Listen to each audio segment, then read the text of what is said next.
आप किसी भी धर्म से हैं, आपको मतलब पूर्वजों से कुछ न कुछ ऐसी जानकारी ज़रूर मिलती है जिसे कि आपको हमेशा ही निभाना होता है और कंपल्सरी होता है। और साथ के साथ इन्हें निभाना एक मतलब कहना चाहिए ना, पूर्वजों से जो कुछ भी मिलता है ना, वो आपकी लाइफ में कुछ न कुछ अच्छा ही करता है। तो यहाँ पे मैं आप लोगों के साथ ऐसी ही एक चीज़ शेयर कर रही हूँ जो कि हमारे घर में भी होता है। हमारे क्या मैंने यूपी बिहार के बहुत सारे घरों में ये नियम होता है। बाकी और किस किस क्या होता है मुझे कमेंट में ज़रूर बताइएगा। तो हमारे यहाँ जो चैत्र की नवमी होती है ना, उसमें अष्टमी के दिन पूजा की जाती है। घट स्थापना अष्टमी को होती है, नवमी के भोर में पूजा होती है। पूजा मतलब अष्टमी से ही शुरू हो जाती है और नवमी तक चलती है। तो ये वही पूजा विधि है। और कई बार ऐसा होता है कि आपके घर में सूतक पातक हो जाए या कुछ ऐसा इमरजेंसी हो जाता है जिसमें ये पूजा आप नहीं कर पाते हैं, तो इस पूजा को फिर वैशाख महीना में सीता अष्टमी के मतलब सीता नवमी आती है, तो उसके एक दिन पहले यानी अष्टमी के दिन ये पूजा शुरू की जाती है। तो बस वही पूजा हमारे घर पे भी हो रही थी, क्योंकि हम लोग इस पूजा में पिछले 2 साल से शामिल नहीं हो पा रहे थे, तो इस बार डिसाइड किया कि इस बार वैशाख महीने में ही कर लेते हैं। तो इसमें जो नियम होता है शुरू में सबसे पहले अष्टमी के रात में मतलब शाम के 5 या 6 बजे आप कलश लेके आइए और उस कलश को घर के जो जेंट्स होते हैं ना, उन्हीं से उसको मतलब उसमें पानी एक हाथ से भरना होता है। तो बस वही पूजा विधि करके बेटा, और उसके बाद जेंट्स का जो जिम्मेदारी है वो यहाँ पे ख़त्म हो जाती है। यहाँ पे घर की जो बहुएं होती हैं, जो लेडीज़ होती हैं, उनकी शुरू हो जाती है। तो यहाँ पे मेरी जेठानी इस पूजा को करेंगी। तो इसमें चावल का आटा होता है, मतलब चावल को भिगो के रख देते हैं शाम के वक्त और रात में उसको पीस के 9-10 बजे ये पूजा मतलब 9 बजे 8 बजे जब भी आपको सहूलियत हो, खाना पीना खा के नहा के, और चाहे तो आप व्रत भी रह सकते हैं। तो इस तरह से इसमें चावल के आटे को पीस के और उसमें थोड़ा सा गंगा जल मिला के और हाथों की छाप बनानी होती है।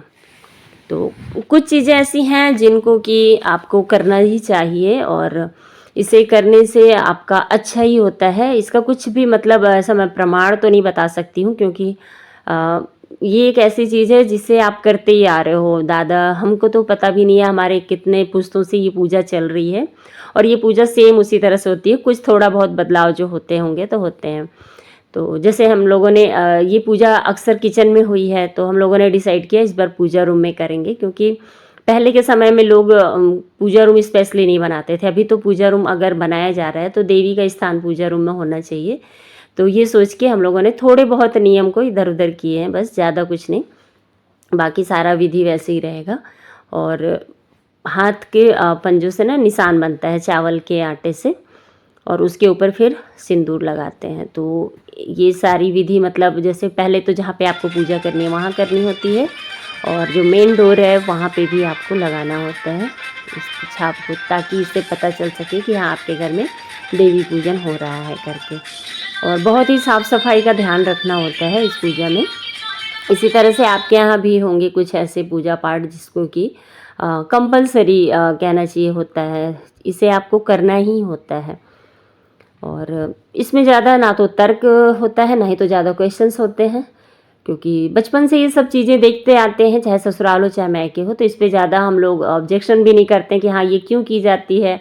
और वैसे भी 9 दुर्गा देवी जी की जो पूजा होती है ना, बस वही है। इसमें जो शीतला माता होती हैं उनकी पूजा होती है। तो चांदी के सिक्के पे उनकी छाप या चांदी की मूर्ति आप बना लीजिए, और यहाँ पे कलश में गंगा जल डाल के पानी जो भरा रहता है उसी पानी में हल्दी सुपारी और फूल डाल के सिक्का साथ में, ऊपर से आम का पत्ता ढक के, और गेहूं के मतलब ढेर पे उस कलश को रखेंगे। और उससे पहले स्वास्तिक बना लीजिए या 5 बार टीका लगा लीजिए घी और सिंदूर से, और ऊपर से फिर इसमें चावल एक दिए में रख देंगे।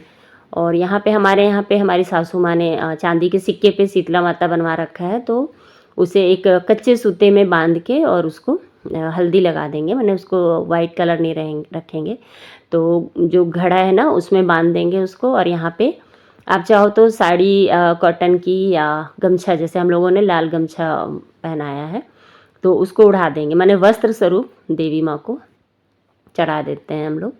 और ये सारा वीडियो बनाने का मेन मकसद बस यही था कि आप लोग भी अपने अपने जो पूर्वजों के द्वारा पूजा की जाती है ना, उस पूजा को मायने दें, मतलब इम्पोर्टेंस दें उसको।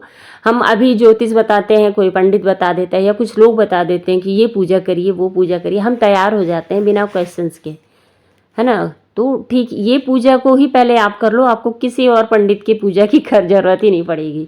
तो आप अपने पूर्वजों से पूछें आपके घर में कौन सी पूजा होती थी, उस पूजा को ज़रूर करें। तो ये मेन देवी जी की पूजा है जो कि साल में चैत्र मास में आपको कंपलसरी होता है हमारे यहाँ करना। बाकी सभी के यहाँ की अलग अलग विधियाँ होती हैं, अलग अलग तरीका होता है। तो इसलिए मैं कह रही थी कि अपने पूर्वजों से जो मतलब आपसे बुजुर्ग हैं, पूर्वज तो अब सामने नहीं आएंगे, लेकिन जो बुजुर्ग हैं आपके घर में बड़े बुजुर्ग, उनसे पता करिए और उस पूजा को ज़रूर करिए। काफ़ी इम्पॉर्टेंट होता है ये पूजा। इस पूजे की वजह से ना आपके घर में वैसी सुख शांति समृद्धि सब कुछ बिना बुलाए आ जाता है। बस आप देवी माँ को मन से बुला लीजिए।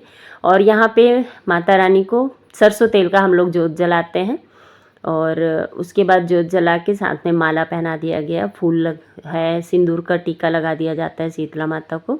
साथ में धूप गूगल जो भी है आप कर लीजिए, मतलब पूजा करके और प्रणाम करके फिर उसके बाद ये जोत जो है वो सारी रात जलेगी। और जो भोर का जब समय आएगा ना, 2-2:30 या 1-1:30 बज जाए, उसके बाद जो दाल पूड़ी और खीर होती है वो बनाया जाता है। और उसके बाद फिर से स्नान किया जाता है बनाने के बाद, और दोबारा से जो पूजा का प्रोसेस है वो 4 बजे भोर में शुरू होगी। तो यहाँ पे 4 बजे भोर में मेरी जेठानी क्या हम सभी नहा लिए हैं, घर की सारी लेडीज़ नहा लेती हैं पूजा से पहले। वैसे तो सभी को नहा लेना चाहिए, पर वही है कि थोड़े बहुत रूल्स मैंने कहा ना कि हम लोग बदल लेते हैं। और ये देखिए हमारे घर में जो बड़े बुजुर्ग यानी हमारी सासू माँ हैं, उनके सानिध्य में ये सारी पूजा हो रही है। तो मम्मी भी उठ गई थी। और यहाँ पे लौंग और इलायची पीसी जाती है।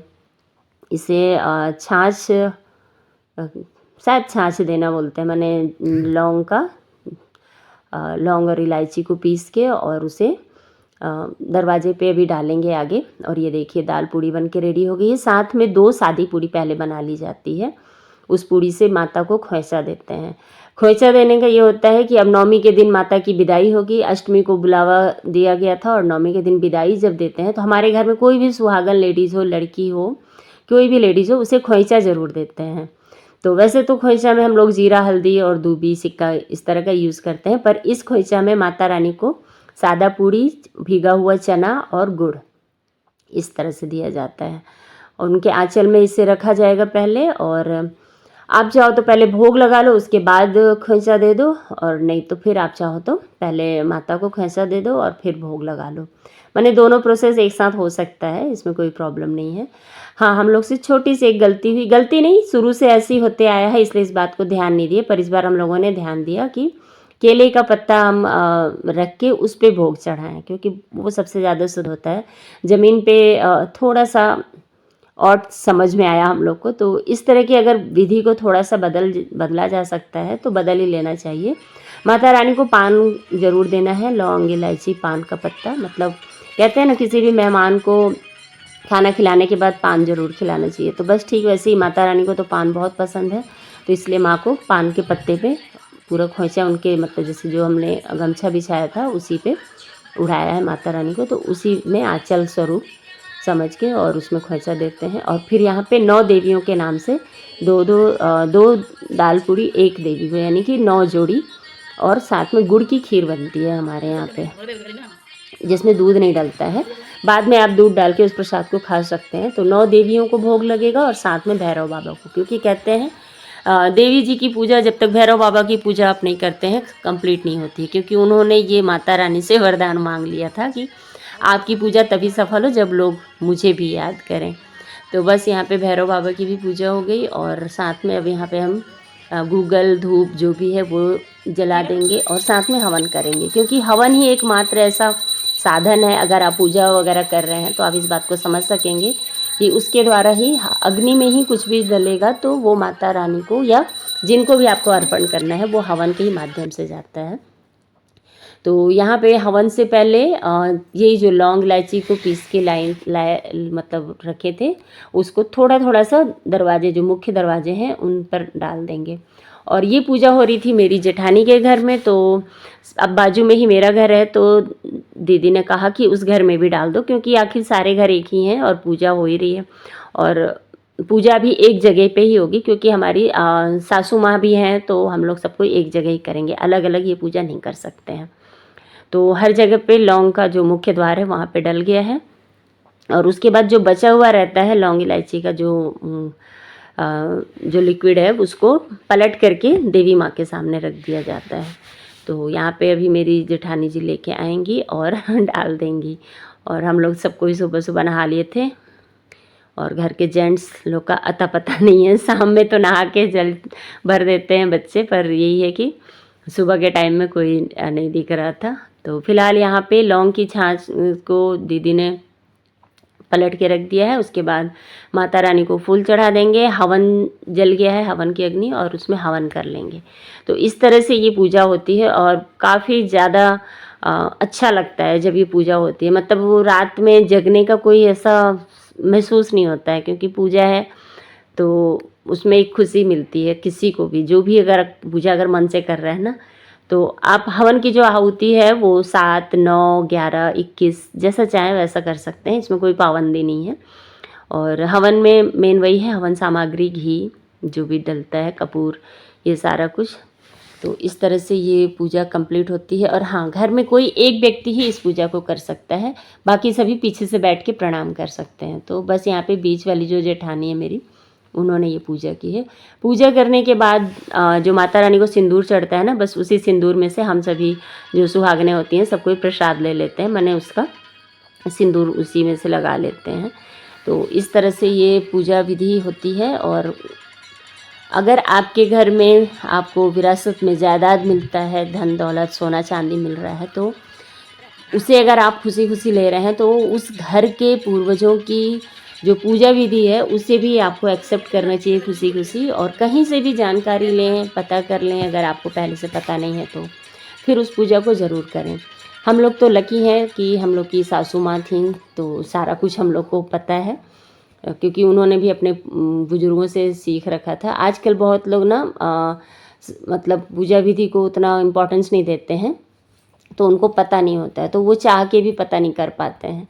तो ऐसे में बस वही है कि आप अपने गोत्र और उनका सब कुछ जानकारी इकट्ठा करें धीरे धीरे। आपके जो आस पड़ोस के लोग होंगे, आपके बुजुर्गों के जो परिचित होंगे, उनसे जानकारी लें। उसके बाद जो भी घर की आपकी मेन पूजा हो उसको ज़रूर करिए। 1, 2, 3 ऐसे मतलब कुछ होते हैं, 3, 4 जितने भी हों, मतलब सबके घरों के अलग अलग होते हैं। तो जितनी भी पूजा हो उन सभी को ज़रूर करें। और माता रानी या जो भी देवी देवता हैं जो कि आपको दिखते नहीं हैं, जिन पर आपको विश्वास है या नहीं है वो तो मुझे नहीं पता, क्योंकि हम तो करते हैं विश्वास। अगर आपको नहीं भी है तो भी इस जो कि शक्ति, एक ऐसी शक्ति है जो दिखती नहीं है, उनकी पूजा ज़रूर करें और उनका आशीर्वाद ज़रूर लें। तो यहाँ पे हवन जब जल गया उसके बाद पूरी पूजा तो कंप्लीट हो गई थी। माता रानी की विदाई भी हमने कर दी है, पर माता रानी अभी हैं, क्योंकि जब तक जोत जलती है तब तक हम मानते हैं कि माता रानी घर पे हैं। और दिए में सरसों तेल का दिया जलता है, तो उसको रात में ना अगर कम होता है तेल तो हम बढ़ा भी लेते हैं, लेकिन पूजा के बाद फिर नहीं बढ़ाते हैं। फिर जब तक वो जले तब तक ही पूजा मानते हैं, मतलब जो रहती है उसके बाद फिर हटा लेते हैं। और इस कलश का जो पानी होता है ना, इस छोटे कलश का, इस पानी को सभी पीते हैं, मतलब जो जेंट्स होते हैं घर के, लेडीज़ नहीं, जो जेंट्स हैं। कुछ है नियम जिन पे हम आपत्ति भी नहीं करते हैं और उनके बारे में हमको सटीकता भी नहीं हमें पता है। और जो बड़ा घड़ा में पानी भरा हुआ था उस पानी को जो भोग बना माता रानी का उसी पानी से बनता है। तो यहाँ पे सुबह हो गई थी, उजाला हो गया था, सुबह के 6 बज गए थे, हवन भी जल गया था। तो फिर दीदी ने प्रसाद उठा लिया और ये प्रसाद सब कोई खाएंगे स्नान करके, माता रानी को प्रणाम करके, जो भी बच्चे हैं बड़े हैं सभी। और ये प्रसाद को ना बाहर के लोगों को नहीं दिया जाता है, जो घर के लोग हैं वही खाएंगे। हाँ, एक्स्ट्रा में जो बना होगा उसको आप प्रसाद स्वरूप किसी को भी दे सकते हैं, लेकिन जो ये चढ़ता है सामने में, ये प्रसाद सिर्फ घर के लोग खाते हैं।